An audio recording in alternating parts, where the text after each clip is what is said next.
네, 안녕하세요. 안산대학교 경영학과 오종철 교수입니다. 네, 반갑습니다. 오늘 위대한 경영자들의 성과 말 8번째 시간인데요. 어, 앞에서 제가 7명의 경영자들의 삶과 또 그들의 말을 소개해드렸어요. 그런데 소개해드린 분들, 그 경영자들의 삶, 그들의 경영적인 면과 또 그들의 삶에 담긴 명언들, 이런 것들을 쭉 소개해드린 분들, 사실은 모두 다 그런 것들은 아니지만 참 재밌는 패턴이 좀 있었던 것 같아요. 뭐냐면 성공한 경영자들은 뭔가 좀 금전적으로 또 명성으로도 좀 대단한 그런 위치에 오른 사람들이 많은데요. 대부분 안타깝지만 결국 마지막이 그다지 아름답지 못한 경우들이 좀 많이 있는 것 같아서 좀 안타까워요. 완전한 인간은 없잖아요. 그런 인간으로서 불완전함이라고 얘기하는 것들이 우리가 이 이야기들을 경영자들의 삶과 또 그들의 말을 우리가 들을 때 좀 염두에 둬야 되지 않을까라는 생각이 좀 들어요. 어, 왜 이렇게 오늘 제가 시작하기 전에 이런 부연 설명을 좀 드리냐면, 오늘 소개해 드릴 분도 마찬가지로 최근에 그 개인적인 문제들로 좀 뭐 이런저런 구설수에 좀 오르고 있는 분이라서 제가 미리 좀 이런 말씀을 좀 드리고요.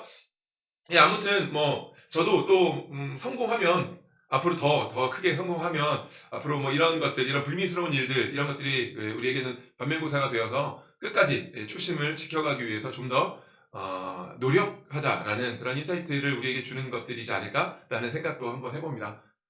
자, 그럼 오늘 소개해드릴 경영자는 바로 이분이었어요. 이분 때문에 그래요. 예, 인상이 참 좋으시죠? 예, 어느 회사요? 아마존의 창업자 제프리 프리스턴 베이조스라는 분이세요. 이 지금 사진, 제가 참 좋아하는 제프 베이조스 이 회장님의 사진들이 굉장히 많이 있는데요. 대부분 이제 젊었을 때 사진들이 되게 많이 있어요. 굉장히 좀 이렇게 팔도 탁 와이셔츠도 걷어붙이고 한 것들이 되게 많이 있는데, 저는 이 사진을 참 좋아해요. 아마존 이 기업 로고에 있는 이 입꼬리 모양과 많이 닮았죠. 그래서 웃는 인상이 참 좋으세요. 이 제프 베이조스 회장은요, 재산이 한화로 240조 원 정도 된다고 해요. 여러분들 가늠도 안 가실 정도로 굉장히 많죠. 예, 아마존의 창업자이시기도 하고요.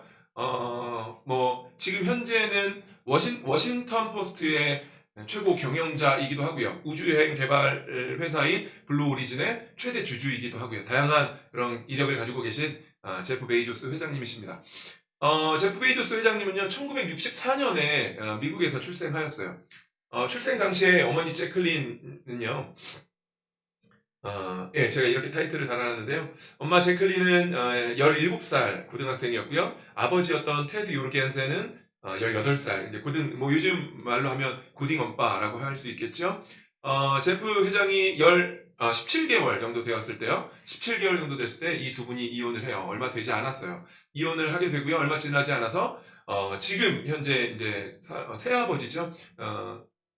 제프 테드인가요? 예. 미겔 베이조스라는 그 쿠바 출신 미국인 새 아버지가 생기면서 성을 지금의 성인 베이조스로 바꾸게 되죠.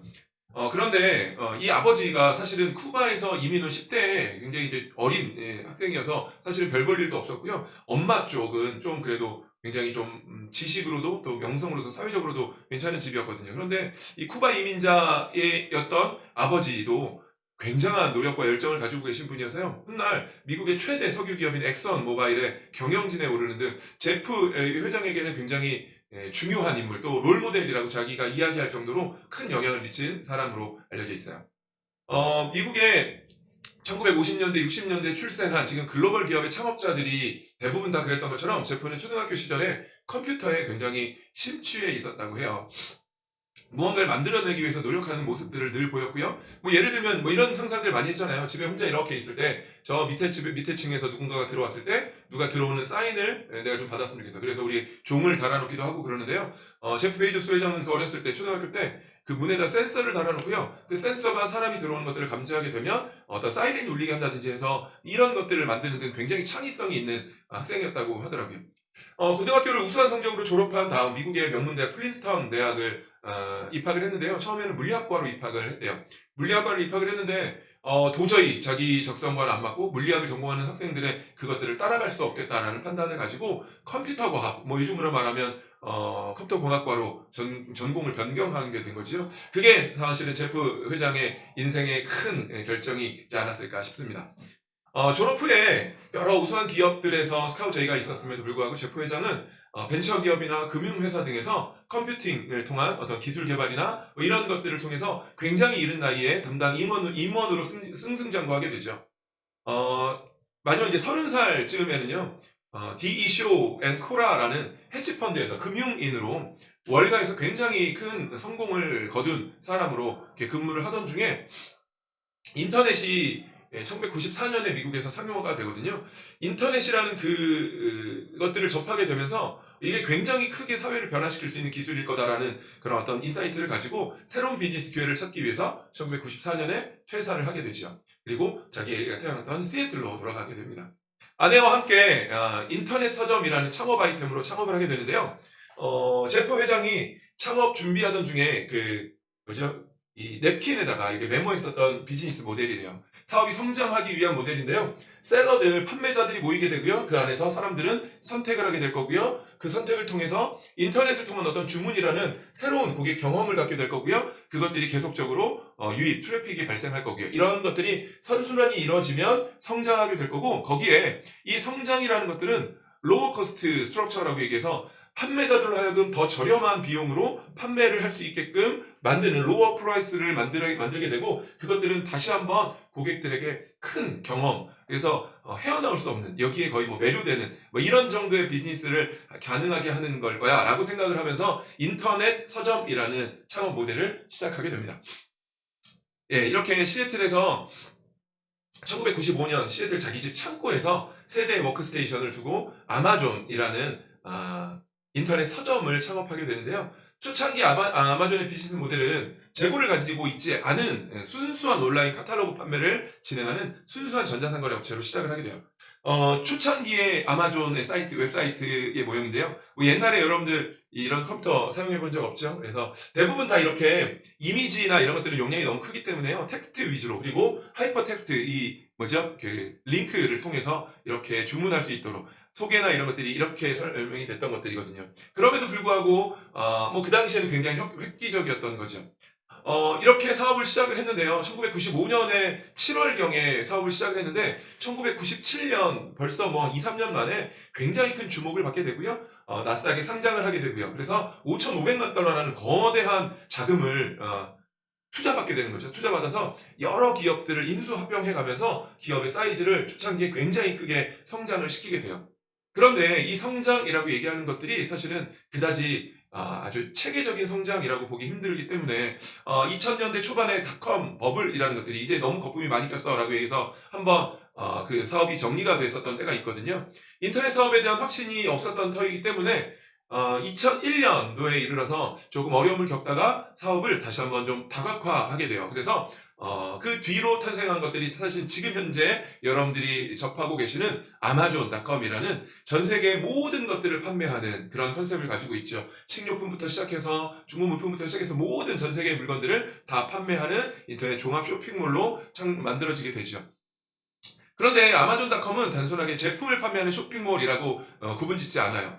아까 처음 그 비즈니스 모델에서처럼 고객의 경험을 판매하는 그런 IT 기업으로 추천 알고리즘이라는 것들을 제공해주면서 구매 가능성 높은 제품을 그 고객에게 추천해주는 그런 고객 편의를 높여서 다른 곳에서는 경험할 수 없는 그 경험들을 제공해주게 되는 이런 굉장히 첨단 IT 기업으로 성장해 나가게 되죠. 이후에 이 아마존에서는 킨들이나 킨들파이어라는 이북이라든지 또 클라우드 컴퓨팅이라든지 이런 다양한 IT 분야로 사업을 확장해서 지금 현재 전 세계에서 가장 큰 인터넷 쇼핑몰 중에 하나로 성장해 나아가게 됩니다. 이후에 2013년에는요, 제프 베이조스 회장이 사업을 다각화하던 중에 경영난에 빠진 미국의 3대 일간지 중에 하나인 워싱턴 포스트를 자기의 개인 돈 2억 5천만 달러를 통해서 인수를 하게 되고요. 이 워싱턴 포스트도 디지털 언론사로 재탄생시키면서 굉장히 큰 기업가로, 경영자로서의 명성을 떨치기도 하게 됩니다. 그리고 2000년에 지금 뭐 현재 전 세계에서 이 스페이스X라든지 또 블루오리진이라든지 또 지난번에 제가 여러분들이랑 같이 소개해드렸었던 버진 갤럭틱이라든지 뭐 이런 우주 사업을 진행하는 회사들이 있잖아요. 이 회사 중에 하나가 바로 이 제프 베이조스 회장의 블루오리진이라는 회사인데요. 이 블루오리진이라는 회사는 이 이야기들을 여러분들이 한번 생각해 보시면 되게 재밌는 것 같아요. 일론 머스크 회장도 그렇고요. 이 제프 베이조스 회장도 그렇고요. 참 재밌는 사람들인 게 자기가 어렸을 때 가지고 있었던 그 꿈 있잖아요. 우주를 여행해 보고 싶다. 화성에 가보고 싶다. 우주인을 만나보고 싶다. 우리 어렸을 때 보통 이런 생각들 많이 하잖아요. 그런데 그것들을 자기가 기업을 운영하면서 돈을 벌고 점점점 성장해 나아가면서 현실적으로 이렇게 매몰되기 마련인데 이 두 사람은 참 재밌는 게 자기가 큰 성공을 거둬서 그 돈을 가지고 그걸 구현해내고 있어요. 이 제프 베이조스 회장도 이 블루오리진이라는 우주선이거든요. 로켓이잖아요. 이 로켓 위에 저 캡슐을 타고 자기가 직접 첫 번째 비행에 6명의 참가자들을 모아서 저 캡슐을 타고 지상 100km 위에 우주로 가서 저 캡슐을 분리시키는 거예요. 그리고 이 로켓도 다시 이렇게 지상으로 귀환하는 재활용 로켓으로 만들게 되고요. 그리고 저 캡슐은 자유낙하하면서 그 블루마블이라고 얘기하는 우주를 바라보고 그리고 자유유영을 하는 그런 상품을 통해서 이 캡슐이 다시 지상으로 내려오는 이 우주 여행을 하게 되는데요. 이 블루 오리진도 마찬가지, 스페이스X도 마찬가지 우주에 대한 민간 기업이 뛰어들어서 거대한 자금을 가지고 하는 대단한 사업들을 진행하는 참 아름다운 그런 기업들인 것 같아요. 제프 베이조스 회장에 대해서 소개해 드릴 것들이 굉장히 많지만 시간 관계상 이 정도까지만 하고요. 제프 회장이 남긴 명언을 한번 같이 살펴보도록 하겠습니다. 네, 제프 베이조스 회장의 명언은 삶의 가장 큰 위험을 회피하려는 것이다 라는 명언인데요. 실패를 두려워하지 말라, 실패는 성공의 어머니다, 뭐 이런 정도의 이야기라고 생각하셔도 좋아요. 뭔가 좀 더 성장하기 위해서 여러분들 우리는 늘 낯선 환경이나 낯선 일, 뭐 이런 것들에 맞닥뜨릴 때가 있을 텐데요. 그때마다 우리는 늘 움츠러드는 일이 되게 많아요. 그리고 머뭇거리는 경우가 굉장히 많은 것 같아요. 특히 저는 이제 대학에서 학생들을 가르치다 보니까요. 좀 더 편안한 일, 좀 더 안정적인 일, 이런 것들을 원하고 그래서 도전하지 않으려는 학생들이 굉장히 많이 있거든요. 그 학생들의 문제라기보다는요. 사회와 가정의 구조적인 문제겠죠. 그럴지라도 지금까지 인생의 그루들, 우리 앞을 살아갔던 그루들이 우리에게 이야기하고 또 저 역시도 살아온 여정 가운데서 보면 뭔가 큰 도전이 없이는 삶의 성장은 오지 않더라고요. 여러분들의 젊음이라는 것들의 혜택은 실패할 수 있는 것이 아닐까라는 생각을 해봅니다. 남들이 힘들어서 가지 않는 길, 여러분들이 그 길이 여러분들 큰 성장으로 이끄는 길일 수 있다는 걸 생각해 보시는 제프 회장님의 명언, 삶의 가장 큰 위험을 회피하려는 것이다 라는 것들을 오늘 한번 생각해 보시는 시간이 되었으면 좋겠습니다. 예, 오늘 위대한 경영자들의 상담할 8번째 시간이었는데요. 오늘 영상 여기까지 마치도록 하고요. 기회가 된다면 다음 시간에 또 만나 뵙길 기대하겠습니다. 안산대학교 경영학과 홍정철 교수였습니다. 감사합니다.